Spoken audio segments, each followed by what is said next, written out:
My parents were a little bit radical in their parenting techniques. They kind of subscribed to the wolf theory. You know, you give them a warm den and a lot of other furry creatures to play with and enough food, and give them an occasional, you know, smack and a little nip, and they'll grow up just fine, and mostly it worked out.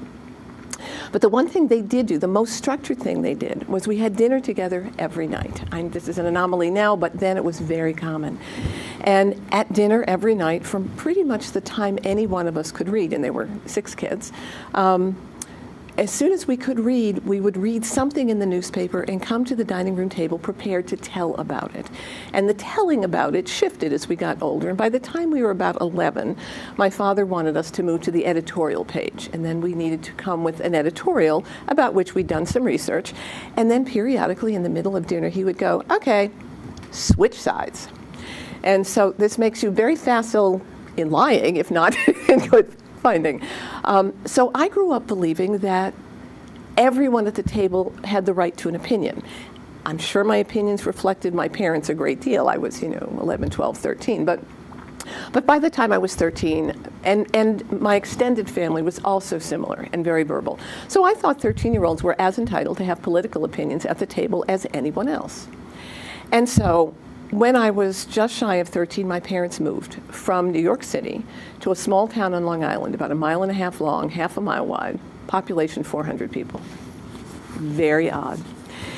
And I'm a friendly girl, and it was the 8th grade, and people were very nice, even though I was the new kid. It kind of broke all the rules about not being nice to the new kid. And at about the end of the 8th grade, one of the most popular girls in my class invited me to lunch on Saturday. Shelley was everything I hoped to be. She had this perfect curly hair that did what she wanted, and it went in a perfect 1963, because that was the year, flip with a little bow, and her clothes were impeccable and always tidy. And she had a great smile, and she was a JV cheerleader and really, really smart and nice, and I thought, wow, okay, I've got it made. And so on the appointed Saturday, I went to her house for lunch, and it was the perfect kind of house. Joe and Kate have heard stories about my house with 27 cats, 9 dogs, a boa constrictor, It was messy and untidy. My mother was a painter. My father was also a painter. So it was unpredictable and loud and noisy.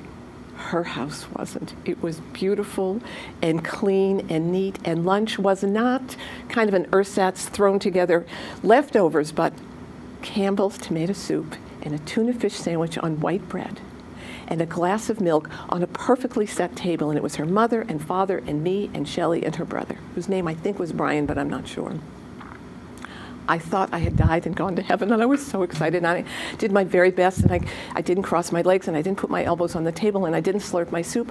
But I did, in fact, volunteer an opinion. When her father said something to her mother, somewhat semi-political, I piped up with what I thought was a good opinion.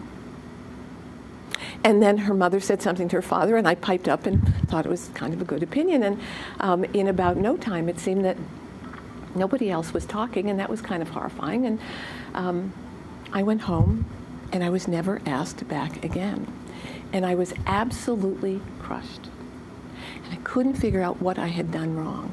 But I was in the 8th grade, and I was resilient, and I had lots of friends. And so I moved on. At the end of the 9th grade, my school went out on strike. There was a dress code, a very strict dress code. Locust Valley High School is on the North Shore of Long Island, and very Republican. And so girls were not allowed to have skirts above their knee, and boys had to wear socks, and they couldn't have hair down below their collar.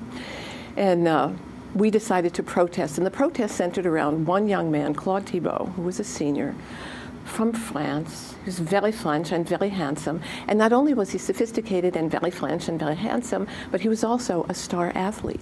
And they were not going to let him play because he wouldn't cut his hair. And this was outrageous to us. And so the school went out on strike. We walked out of high school. We walked out of high school and stood around. And it was a scandal. It was a scandal in 1965, I think it was.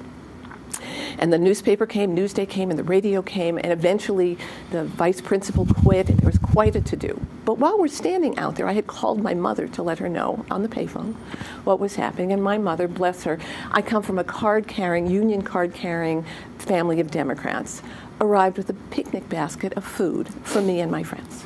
Yay, Mom, in her old Volkswagen with her paint-stained jeans rolled up at the bottom, cigarette holder. And she delivered the food, and you have some moments when you're proud of your parents when you're young. Mostly they annoy you, but this was one of her really good ones. And then behind her pulled up a red sedan, much newer than my mother's Volkswagen, and out of the car got Mrs. Principe, Shelley's mother. And I looked at her and I thought, well, maybe, because I had figured out there was probably a difference between her parents and mine, but maybe, I thought, sitting there with my friends Maureen and Carol, maybe we weren't so different, and maybe we could be friends. Maybe her mother was going to give her lunch too, and maybe her mother and my mother would have a chat.